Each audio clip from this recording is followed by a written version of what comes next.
It is a means by which you can become closer to God, to know Him as a living God, someone that's here with you.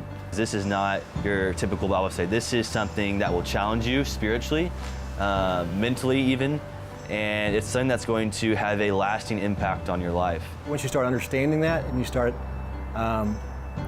living in a way that reflects Jesus, then it affects everybody around you. And my wife noticed it, my sons, I hope, noticed it, but certainly I had a lot of comments from Jana about it.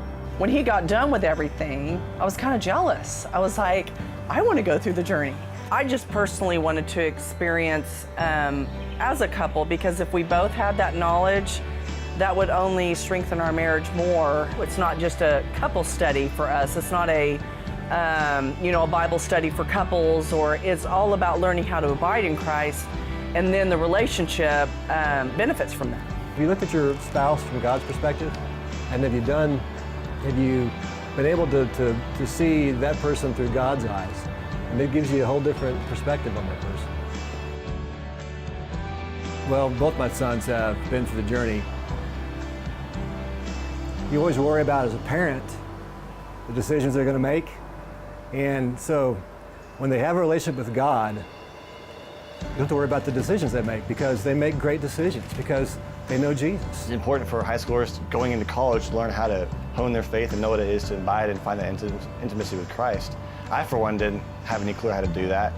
I mean, you want them to be abiding in Christ when they,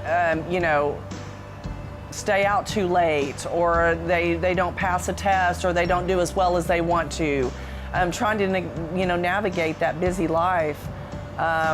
Sometimes Christ can get pushed to the side, even with the best of kids. And so just that, that's just a big tool in the toolbox. I think the biggest takeaway from the journey is just being disciplined with my faith. Not just making it something based off of my parents or church or my friends, but really making it personal, making it my own. Like, what do you find important? Is it your job? Is it your studies? Well, what's more important than finding time and dedicating that to Christ and learning how to grow in Him spiritually? We've all gone through the journey because we know how important it is to know Jesus. And the Bible talks about either being hot or cold. If you're lukewarm, Jesus said to spit you out. So you got to make a choice. And in my life, I came to the realization that I needed to make that choice and get off the fence. And I know Jesus, and my family does too. And I get up every day and rejoice in that.